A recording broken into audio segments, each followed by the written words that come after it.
Llegamos a la quinta y última meditación de estos ejercicios espirituales que hemos venido realizando en esta semana final de la Cuaresma, para prepararnos así al inicio de la Semana Santa.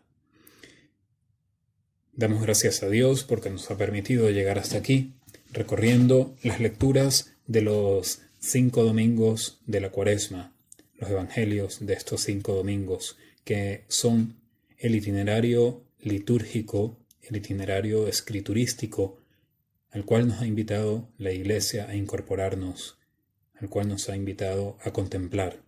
Y eso es lo que hemos estado haciendo. Desde esta contemplación ahora surge la acción, surge el compromiso y surge el testimonio que queremos dar, que queremos vivir. Vamos entonces ahora a pedir la gracia, la asistencia del Espíritu Santo, el Espíritu de Dios, que venga en nuestra ayuda para que podamos realizar esta hora de meditación, oración, petición, alabanza y contemplación, formulación de propósitos y testimonio que queremos dar. En el nombre del Padre, y del Hijo, y del Espíritu Santo. Amén. Ven, Espíritu Santo, llena los corazones de tus fieles y enciende en ellos el fuego de tu amor. Envía, Señor, tu Espíritu, y serán creados, y renovarás la faz de la tierra. Oh Dios, que has seleccionado los corazones de tus fieles con las luces de tu Santo Espíritu, concédenos contemplar las cosas bellas según este mismo Espíritu y gozar para siempre de sus divinos consuelos. Por Jesucristo nuestro Señor. Escuchamos con atención, únicamente escuchemos, luego podemos volver al repaso del texto que aparece en nuestras pantallas, en nuestros monitores, que aparece, por supuesto, en nuestra Santa Biblia, tengámosla a mano. Busquemos el pasaje de Juan 11, a partir del versículo 3. Tengámoslo allí, porque vamos a seguir la versión litúrgica, la versión que se ha leído en las misas de este domingo y que sintetiza, por tanto, omite algunos versículos para centrarnos en las ideas principales de este pasaje. De modo que si tratáis de irse leyendo de seguido el mismo texto que vamos proclamando, os vais a perder. Entonces, mejor tened allí Juan 11 a partir del versículo 3, tenedlo, primero escuchad con atención la lectura, luego volvéis sobre ella, bien sea desde el texto que aparece en el vídeo, aquí delante de vosotros, o volviendo directamente, teniendo ese contacto personal con la Escritura. Del Evangelio según San Juan. En aquel tiempo, las hermanas de Lázaro le mandaron recado a Jesús diciendo: Señor, el que tú amas está enfermo. Jesús, al oírlo, dijo: Esta enfermedad no es para la muerte, sino que servirá para la gloria de Dios, para que el Hijo de Dios sea glorificado por ella. Jesús amaba a Marta, a su hermana y a Lázaro. Cuando se enteró de que estaba enfermo, se quedó todavía 2 días donde estaba. Solo entonces dijo a sus discípulos: Vamos otra vez a Judea. Cuando Jesús llegó, Lázaro llevaba ya 4 días enterrado. Cuando Marta se enteró de que llegaba Jesús, salió a su encuentro, mientras María se quedó en casa. Y dijo Marta a Jesús: Señor, si hubieras estado aquí no habría muerto mi hermano. Pero aún ahora sé que todo lo que pidas a Dios, Dios te lo concederá. Jesús le dijo: Tu hermano resucitará. Marta respondió: Sé que resucitará en la resurrección del último día. Jesús le dijo: Yo soy la resurrección y la vida. El que cree en mí, aunque haya muerto, vivirá. Y el que está vivo y cree en mí, no morirá para siempre. ¿Crees esto? Ella le contestó, sí, Señor. Yo creo que tú eres el Cristo, el Hijo de Dios, el que tenía que venir al mundo. Jesús se conmovió en su espíritu, se estremeció y preguntó, ¿dónde lo habéis enterrado? Le contestaron, Señor, ven a verlo. Jesús se echó a llorar. Los judíos comentaban, ¿cómo lo quería? Pero algunos dijeron, ¿y uno que le ha abierto los ojos a un ciego no podía haber impedido que éste muriera? Jesús, conmovido de nuevo en su interior, llegó a la tumba.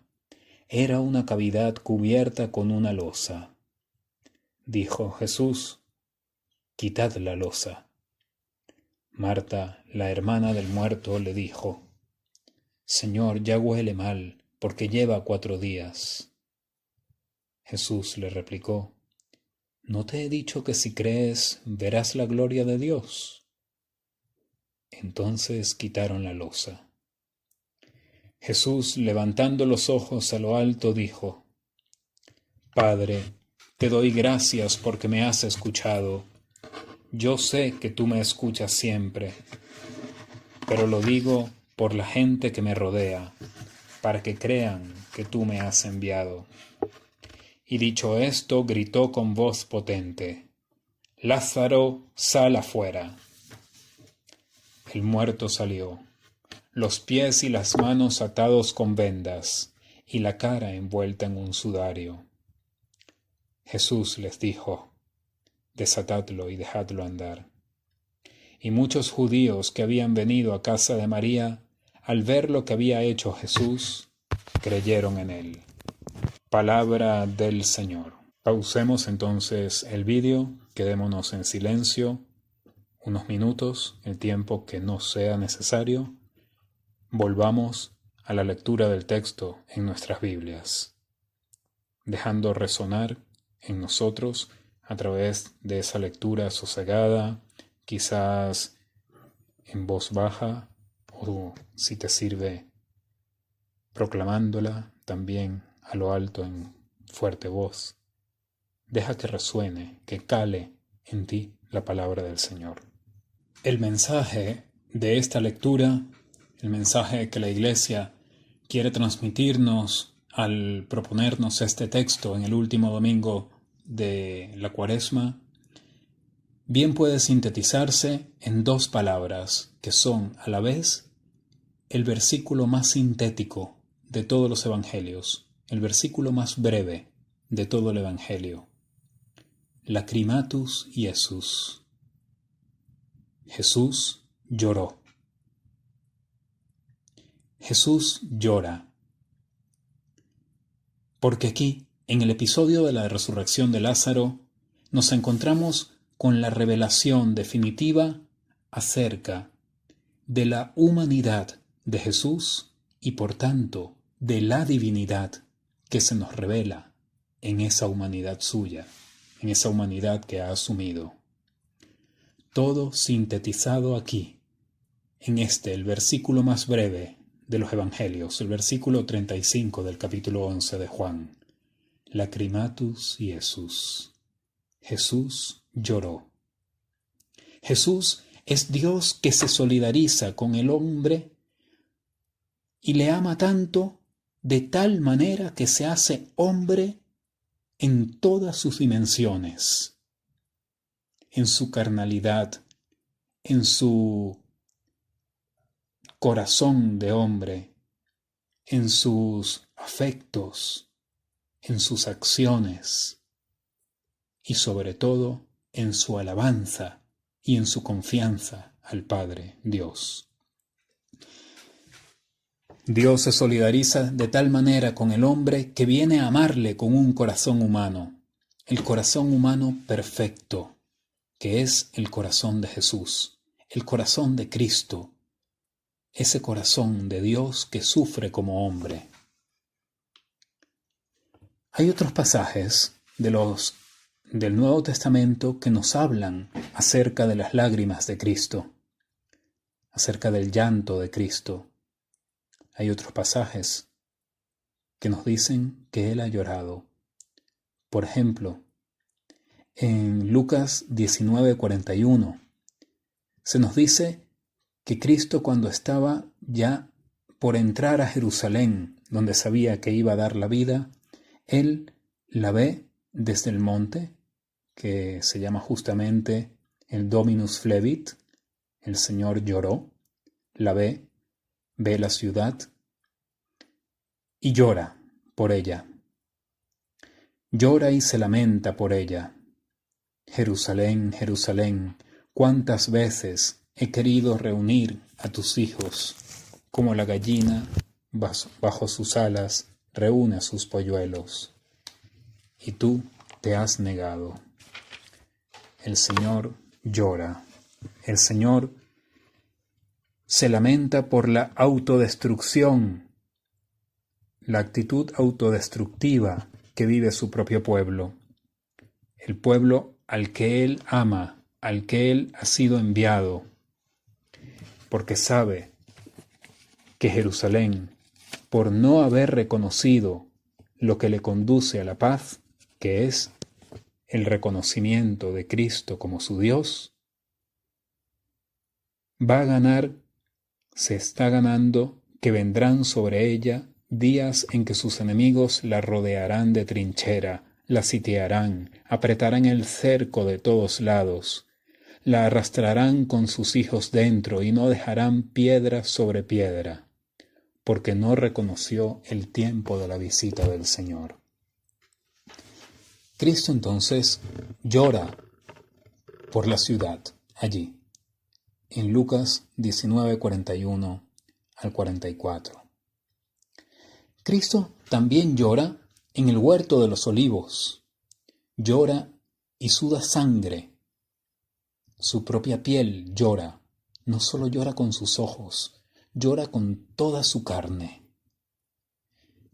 En Hebreos 5:7 se nos describe de manera dramática cómo habrá sido esa oración. En los evangelios sinópticos se nos describe de manera más gráfica, más narrativa. Pero si queremos buscar la manera, digamos, como Cristo lo vivía internamente, tenemos que remontarnos, tenemos que dirigirnos a la carta a los Hebreos, en el capítulo 5, versículo 7, en donde se nos dice que Cristo, a gritos y con lágrimas, presentó oraciones y súplicas al que podía salvarlo de la muerte. A gritos y con lágrimas. Es decir, el estado de terror y de máximo dolor que puede experimentar y expresar un ser humano, lo ha expresado Cristo con sus lágrimas. No solo unas lagrimillas. Cristo ha llorado tremendamente.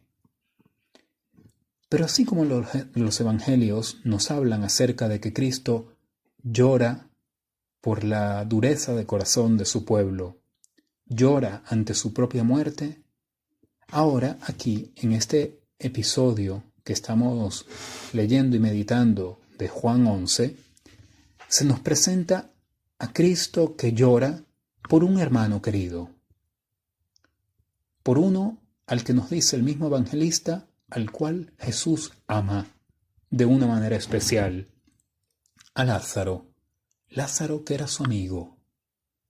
Cristo llora por su amigo. Aquí se nos revela también la divinidad de Dios en ese aspecto de la humanidad de Cristo, que es uno de los aspectos más hermosos de la condición humana en general, y es la capacidad de la amistad. La capacidad, como diría San Gregorio Nacianceno con respecto a su amigo San Basilio, estos dos grandes padres de la Iglesia, que vivieron una amistad profundísima y gracias a esa amistad fueron contemplando y desarrollando toda la teología de la Iglesia acerca del Espíritu Santo. Imaginémonos hasta dónde pueden llegar los frutos de la amistad. Gracias a la amistad de estos dos santos, pudo la Iglesia entrar en conciencia de la divinidad del Espíritu Santo y poco después formularla como dogma. El dogma de la Trinidad se le debe en gran medida a la amistad de dos cristianos. Cristo nos revela, por medio de su amistad con Lázaro, por medio de esta capacidad de que dos, como decían San Gregorio Nacianceno y San Basilio, dos cuerpos parecían tener una única alma. Así se nos revela también en Cristo, que llora, se deja abatir, estremecer profundamente por la muerte de su amigo. Así se revela a Dios, que no es distante ni distinto del ser humano, que ha querido ser cercano y semejante a Él. Él, que había creado al ser humano a su imagen y semejanza, ahora se hace semejante al ser humano. Dios se revela ya no como aquel ser impasible, es decir, aquel que no puede padecer, sentir.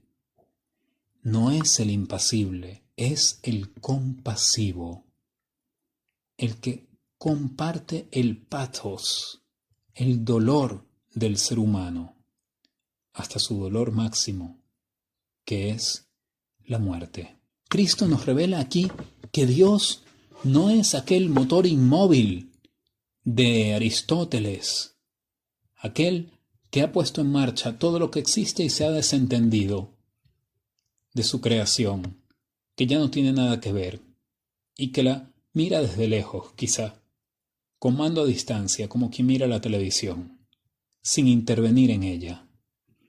Dios no es el motor inmóvil, es aquel que se conmueve.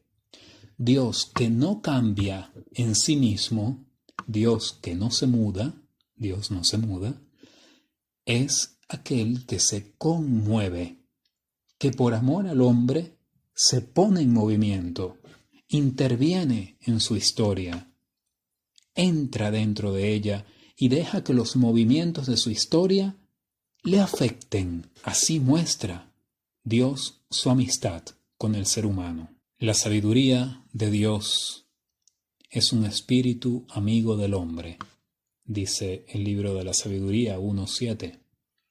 Esa sabiduría de Dios que sabemos que es Cristo, que ya empieza a revelarse de manera latente allí en los libros del Antiguo Testamento. La sabiduría como amigo del hombre, espíritu amigo del hombre.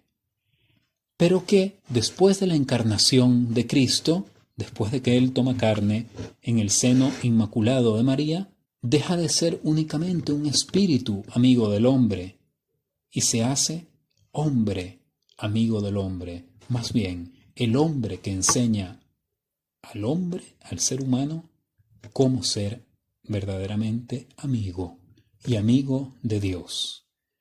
La sabiduría es un espíritu que se va creando amigos de Dios y profetas a través de la historia, dice el mismo libro de la Sabiduría. La sabiduría que, renglón seguido, nos dice, el libro de la Sabiduría que nos dice que Dios no ha hecho la muerte, ha creado todo para que subsistiera.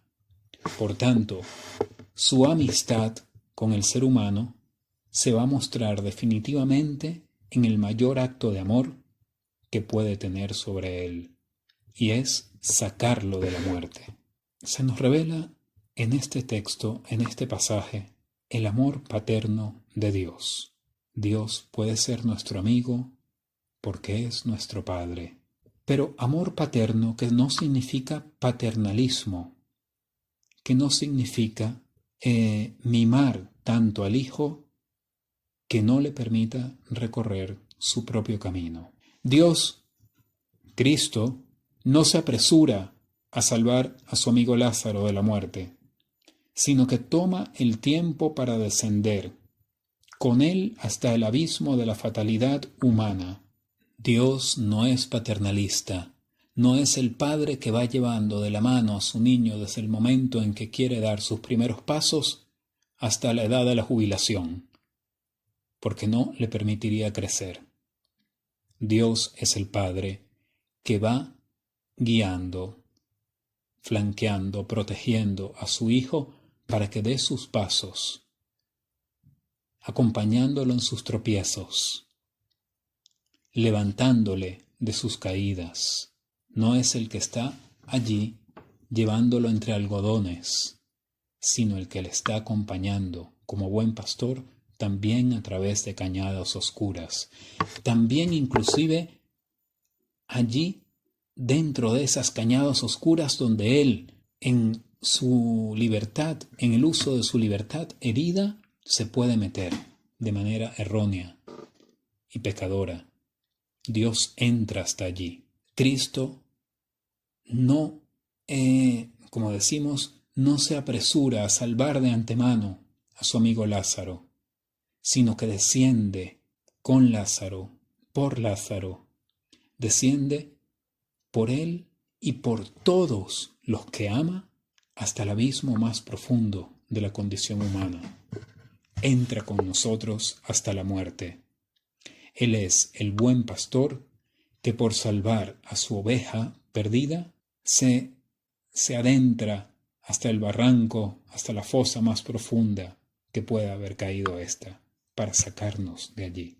Cristo, que amaba también a Marta y a María, las hermanas de Lázaro, no evita las lágrimas, el dolor de estas amigas queridas. ¿Por qué? ¿Por qué Cristo no evita de antemano la muerte de Lázaro? ¿Por qué Cristo no evita las lágrimas de Marta? Por lo mismo, porque su paternidad, en él se revela la paternidad de Dios, que no es paternalista, que nos hace crecer a través de pruebas y dolores, nos hace crecer en la fe que significa la relación con Él, la fe que significa ser capaces de ver más allá, de darle sentido a aquello que no entendemos. Esa es la fe. Cristo no evita las lágrimas de sus amigas por el hermano, por su propio amigo muerto, sino que les da sentido a esas lágrimas. ¿No te he dicho, le pregunta el Señor a Marta, que si crees, verás la gloria de Dios? Si crees, verás. Creer y ver. Esa relación que no se puede separar. Esa relación tan profunda entre creer y ver. La fe como luz, que ya contemplábamos ayer al meditar el pasaje de la curación del ciego de nacimiento. Cristo cura al ciego diciendo: yo soy la luz del mundo. Cristo no es que seca las lágrimas de su amiga Marta cuando ya ella se empieza a abatir y a preocupar por su amigo. Es que Cristo llora él mismo las lágrimas de Marta. Llora él mismo contigo tus propias lágrimas. Llora las lágrimas de toda la humanidad. Cristo estará en agonía hasta el fin de los tiempos, ha dicho Blas Pascal. El genio matemático ha llegado a esa conclusión teológica profundísima. Cristo nos acompaña desde su agonía, acompaña a cada hombre y mujer en sus lágrimas, porque Él mismo las llora. Y Cristo deja que nosotros atravesemos también la prueba de las lágrimas y el dolor, porque, como dice un proverbio africano, hay cosas que solo son capaces de ver unos ojos que han llorado, un alma que ha sido acrisolada, purificada por el dolor, es aquella que puede ver más allá. Cristo da respuesta al sufrimiento humano adentrándose en lo más hondo de ese sufrimiento, solidarizándose con ese sufrimiento, asumiéndolo en primera persona. Por eso este pasaje del Evangelio nos prepara a la contemplación de ese sufrimiento extremo de Cristo que se va a revelar en su pasión. Volvamos al texto de Hebreos 5:7. Cristo, en los días de su vida mortal, a gritos y con lágrimas, presentó oraciones y súplicas a aquel que podía salvarlo de la muerte. A gritos y con lágrimas. Ese grito y esas lágrimas que profirió no solo en el huerto de los olivos, donde llegó a ser consolado por un ángel, sino ese grito definitivo, desgarrador, y por eso mismo, redentor, recapitulador, es decir, que reúne en sí mismo todo grito humano y todo porqué humano, cuando Él exclama desde la cruz: Dios mío, ¿por qué me has abandonado? Marcos 15:34. Ese es el momento de la historia humana, el momento que acontece sobre la tierra, en el cual ya nosotros podemos ver el misterio que será definido por la Iglesia como dogma cuando afirma que Cristo descendió a los infiernos por nosotros. Lo profesamos en el credo. Cristo descendió a los infiernos. Cristo desciende hacia ese infierno de la separación de la criatura con su Creador, del hombre con su Padre Dios, el infierno de la ruptura personal causada por el pecado y que se expresa de manera definitiva y dramática en la muerte del ser humano. La muerte que, volviendo a citar el libro de la Sabiduría 1:13, no ha sido creada por Dios. Dios no ha hecho nada para la muerte, dice el libro de la Sabiduría. Creó todo para que subsistiera. Cristo nos redime de la muerte entrando ahí hasta lo más hondo, lo más crudo de la muerte del ser humano, esa muerte espiritual inclusive. La muerte espiritual de la cual somos testigos también nosotros hoy de una manera contundente, agresiva, fehaciente, que encontramos por todas partes en aquellos que no tienen fe, en aquellos que niegan y reniegan de Dios. Están ellos también contenidos, asumidos y redimidos dentro de ese grito desgarrador de Cristo en la cruz. Dios mío, ¿por qué me has abandonado? Ya no lo llama Padre a Dios, ya no es su Abba, papito querido. Cristo siente a Dios lejos de sí. Cristo se siente abandonado por aquel que dice en este mismo pasaje de Juan 11, Padre, yo sé que tú siempre me escuchas. Y en ese momento, en la cruz, se siente como si hubiese sido abandonado por el Padre, abandonado por los suyos, rechazado, maldito de los hombres, como dice el profeta. No tiene lugar ni en la tierra de donde ha sido expulsado, ni en el cielo, aparentemente, donde ya no percibe a su Padre como antes. Esa unión inmediata e irrompible, vamos a llamarla así, inquebrantable, inmediata e inquebrantable, como la definió Juan Pablo II, entre Cristo y el Padre, en un momento de la historia de la salvación, la unión perfecta de la Trinidad, en un momento de la historia de la salvación, allí sobre la cruz, parece que se ha roto, que se ha quebrado. ¿Qué ocurre allí? No lo sabemos, es un misterio, es un acontecimiento trinitario. Entra dentro del misterio de la Trinidad, del misterio de unidad y distinción entre Dios y el hombre. Algún teólogo ha llegado a decir, es que Dios, viendo a su Hijo, Dios el Padre, viendo a su Hijo tan semejante a sí, a sí mismo, viéndolo convertido en otro Padre sobre aquellos a los que le había entregado, Dios el Padre hace como si se retirara para dejar solo al Hijo que se ocupe de aquellos a los que está engendrando la nueva creación. Así lo ha tratado de explicar Karl Rahner, un teólogo del siglo XX. Pero el sufrimiento de Cristo, porque la unión de la Trinidad es inquebrantable, ese sufrimiento de Cristo tendrá respuesta. Ya en la misma cruz, Él lo expresa. Después de ese grito desgarrador, Dios mío, ¿por qué me has abandonado? Del grito de abandono de Cristo en la cruz, vienen las palabras con las que Cristo, aunque aparentemente no sentía allí la presencia del Padre, vuelve a abandonarse en el Padre.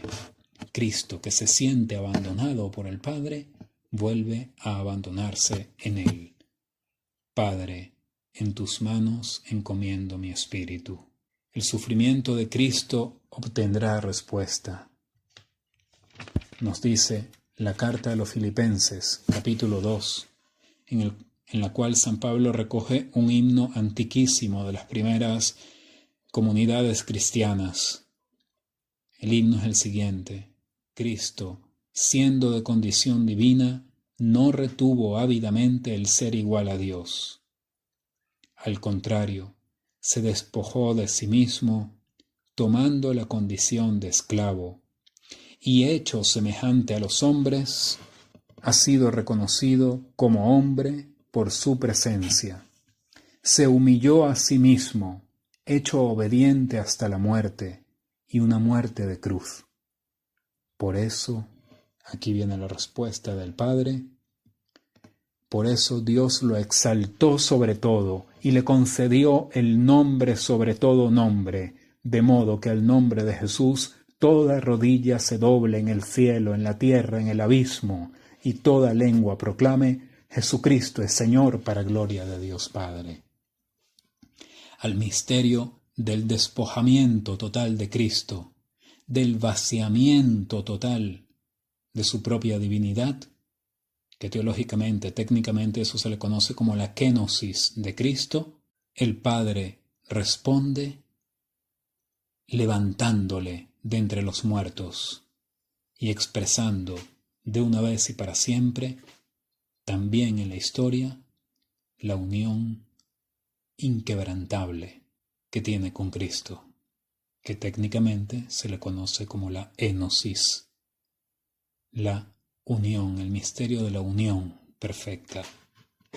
Cristo entonces se demora en ir a salvar a su amigo de la muerte, se demora en ir a enjugar las lágrimas de las hermanas de su amigo que eran también tan queridas por él, porque Cristo quiere hacerlas entrar, quiere hacerlos a ellos tres entrar en ese abismo tan difícil de comprender, pero por eso mismo decisivo, donde se juega todo acerca de nuestra propia salvación, en ese abismo, ese misterio del dolor redentor, el dolor por el cual viene la salvación. Cristo, así, se nos muestra como el amigo que acompaña al hombre hasta su oscuridad más extrema, hasta su oscuridad más aterradora, la muerte. Cristo baja al infierno, Cristo baja también al sepulcro.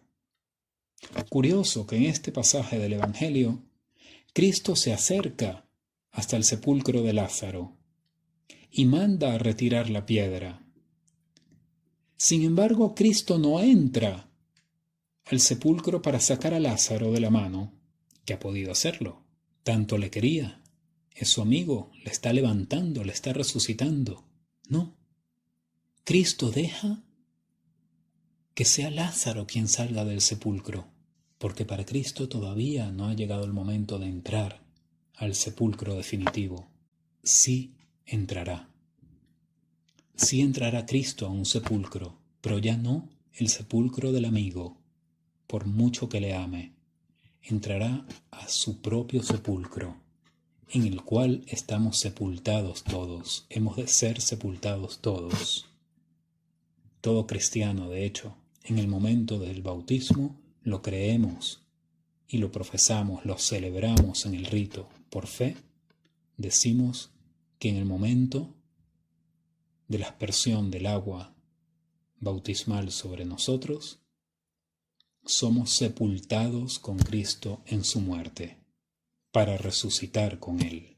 Cristo no solamente entraría al sepulcro de un amigo, Cristo entra en su propio sepulcro. Ese es el misterio del Sábado Santo, el misterio que la Iglesia celebra con estupor y con un silencio ensordecedor, silencio incluso litúrgico, que nosotros incluso estamos teniendo la oportunidad de vivir en esta Semana Santa, en esta Cuaresma, en esta cuarentena, en la cual también litúrgicamente estamos haciendo un ayuno tremendo que nos pone en crisis, que nos pone a prueba, que pone a prueba nuestra fe. Estamos viviendo un largo Sábado Santo, ese único día de todo el año en el cual la Iglesia no celebra la liturgia, no celebra los sacramentos, porque acompaña a Cristo en ese silencio, en ese sepulcro. La Iglesia contempla hasta dónde llega el amor de Dios, que por nosotros y por nuestra salvación no solo ha tomado la condición de esclavo, sino que ha sufrido su mismo destino, morir en la cruz, que era el lugar en que morían los esclavos, y los esclavos rechazados. El mayor castigo, que ni siquiera se le daba a un ciudadano romano, era impensable. Por eso San Pablo habla del escándalo de la cruz. Dios que muera como un abyecto, que muera como el peor criminal, como el que no tiene ninguna dignidad. Ese es el sepulcro al que entra Cristo. Por Lázaro, por su amigo, en el cual estamos ya representados todos aquellos que íbamos a ser llamados también a ser sus amigos, amigos de Dios. Dejemos entonces, en estos días santos que nos quedan de la Cuaresma, en los días santos que estamos por comenzar de la Semana Mayor, dejemos que Cristo entre en nuestros sepulcros, que entre en nuestras tumbas, en esos rincones de nuestra existencia, de nuestros corazones, que ya huelen mal, como el sepulcro de Lázaro, como lo que quedaba de Lázaro. En esos rincones de nuestra existencia que a veces queremos esconder de nosotros mismos por vergüenza y queremos esconder de los demás y por eso nos ponemos máscaras, por eso queremos dar una falsa imagen de nosotros mismos. Dejemos que Cristo entre allí, a esos rincones abyectos de nuestra existencia. Reconozcámoslo con humildad. Pidámosle, sí, que Él entre allí y que Él pueda pronunciar sobre nosotros en esas dimensiones de nosotros mismos que nos repugnan, que nos avergüenzan, en esa condición, en esos aspectos que nos están llevando a nuestra propia muerte espiritual, y quiera Dios que no a una muerte eterna, que Dios pronuncie allí las palabras que pronunció por el profeta Ezequiel. Yo mismo abriré vuestros sepulcros, y os sacaré de ellos, pueblo mío, y os llevaré a la tierra de promisión. Y cuando abra vuestros sepulcros, continúa Ezequiel, y os saque de ellos, pueblo mío, comprenderéis que yo soy el Señor. Pondré mi espíritu sobre vosotros y viviréis, Os estableceré en vuestra tierra, y comprenderéis que yo, el Señor, lo digo y lo hago. Que Dios abra nuestros sepulcros. No se los escondamos, no pretendamos que le podemos esconder algo a Dios. Seamos valientes y humildes para que Él recoja también toda nuestra vergüenza, toda nuestra negación, nuestro pecado, aquel que nos puede conducir a la muerte, todas aquellas acciones y omisiones por las que se nos va la vida, que Él las recoja todas en su pasión, en su grito, que Él recoja el grito de todos nuestros porqués, porque en ese grito de la cruz, cuando Él clama a Dios en ese por qué me has abandonado, toda condición negativa ha sido trocada en bendición. Cristo, en el porqué de la cruz, reúne todos los dolores y todas las miserias del ser humano. Démonos cuenta. No existe dolor humano, no existe separación, no existe miseria humana que no esté contenida en ese grito de Cristo en la cruz. No existe ninguna. De esto yo estoy segurísimo. Yo recuerdo que cuando daba clases en el seminario de Caracas, yo les hacía esta provocación a los alumnos. Yo les decía, buscarme un dolor humano, decirme alguno que no podamos encontrar en el grito de Jesús en la cruz. Y empezaban los chicos. A ver, el pobre, qué mayor pobreza que sentirse alejado de Dios. Bueno, perder a un ser querido, qué mayor dolor de pérdida de un ser querido que Cristo, que siente que ha perdido a su Padre, la unión con su Padre Dios. Bueno, sí, eso, perder a tu Padre. Cristo en la cruz, cuando grita, Dios mío, ¿por qué me has abandonado?, se siente el huérfano, el sin nadie. No tiene a nadie. El desterrado. No tiene un lugar en la tierra. Ha sido expulsado de la ciudad santa. Elevado allí entre el cielo y la tierra. No tiene lugar ni en la tierra ni en el cielo pareciera que tiene lugar. ¿Por qué me has abandonado? Cristo grita, pero a la vez es el mudo. ¿Por qué? Porque aunque trata de expresarse, parece que no está siendo atendido, que no está siendo comprendido. Cristo, en ese momento, dice Santo Tomás de Aquino, que algo sabía de teología, experimenta la asedía que es el desánimo, el máximo punto de desgano por la vida. Cristo allí, en ese momento, es el deprimido, es el desanimado, es el ciego. No ve a Dios como lo veía en otros momentos. Él asume todo esto por amor a sus amigos, que pasan también esas oscuridades, que pasan y son sepultados también en esos sepulcros. Cristo entra a esa realidad, llega hasta ese punto, llega a compartir hasta ese punto de la condición humana para sacarnos de allí. Delante de nuestros sepulcros, Cristo nos pregunta hoy a nosotros: ¿no te he dicho que si crees, verás la gloria de Dios? Si crees, verás. Los dos verbos juntos, creer y ver. ¿No te he dicho que si crees, verás la gloria de Dios? Yo soy la resurrección y la vida, dice el Señor, dice Cristo, pronunciando sobre sí mismo el nombre sagrado, impronunciable para un judío. Cristo lo pronuncia sobre sí mismo: yo soy la resurrección y la vida. Este es el lugar de nuestra fe, que si creemos, veremos la gloria de Dios.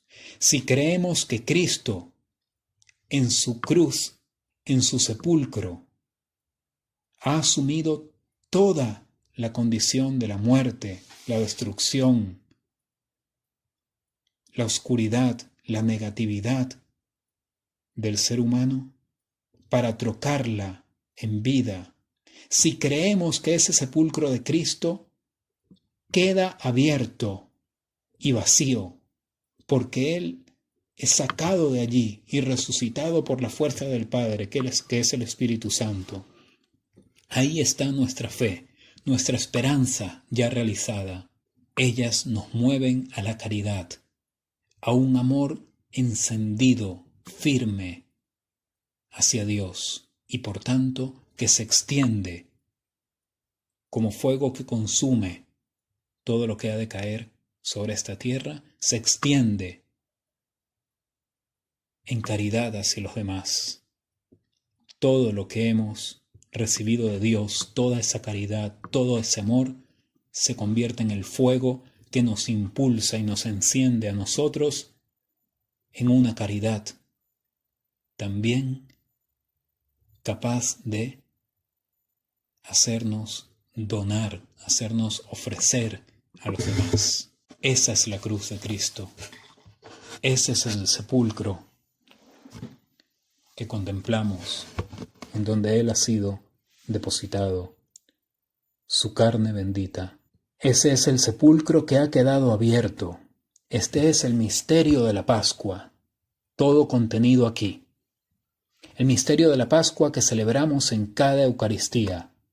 Cada Eucaristía, cada altar que cuando nos presentamos delante de Él nos estamos presentando ante el mismísimo Calvario, donde Cristo se está sacrificando por nosotros, ofreciendo su cuerpo y su sangre por nosotros. Y así como es el mismísimo Calvario, es el mismísimo sepulcro abierto, de donde Cristo sale glorioso, resucitado y resucitador, sacándonos a nosotros de la muerte, de nuestros sepulcros. Contemplemos este misterio. Abramos a Cristo nuestros corazones heridos, los sepulcros de nuestros propios corazones. Ya aquí, hoy, en este viernes, previo a la Semana Santa, viernes de Cuaresma previo a la Semana Santa, pongámonos ya desde ahora delante de la cruz, al pie de la cruz redentora de Cristo, y oremos diciendo: Querido Señor Jesús, hoy pongo mi vida bajo tu cruz. Como discípulo, acojo toda la luz, la gracia y la vida que tú continuamente derramas sobre nosotros desde ella. No quiero que se pierda nada de cuanto mana de tu costado traspasado.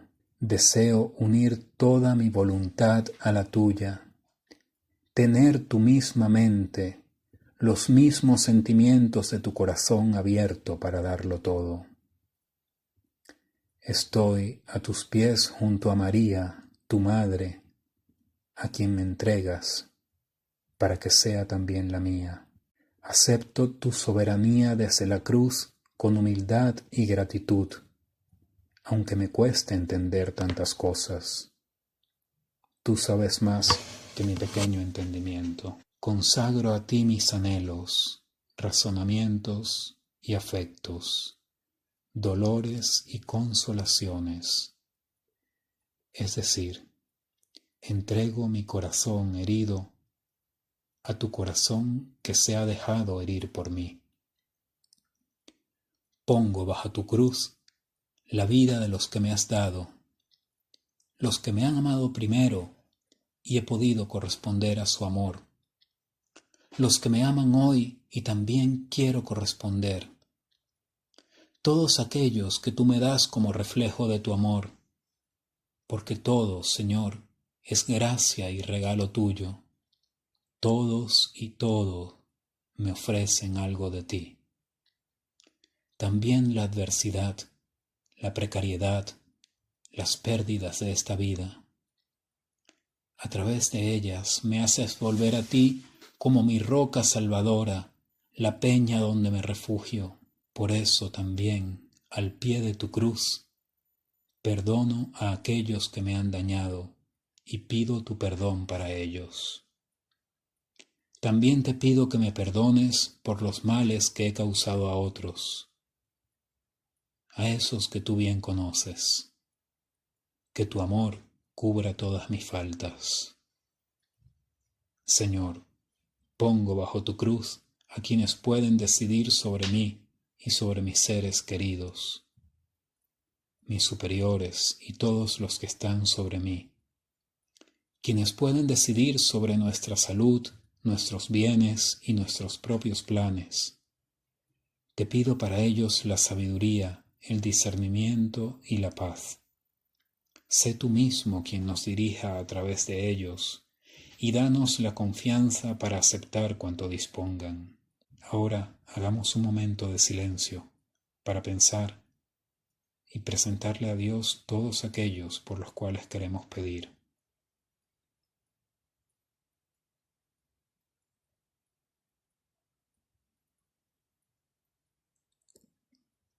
Señor, completo en mi carne lo que falta de tu pasión en mí, en los míos, en los que me han amado, en el pasado, los de hoy y los del momento en que tú contemplarás tu obra en nosotros, tu plan de amor en nosotros, Señor.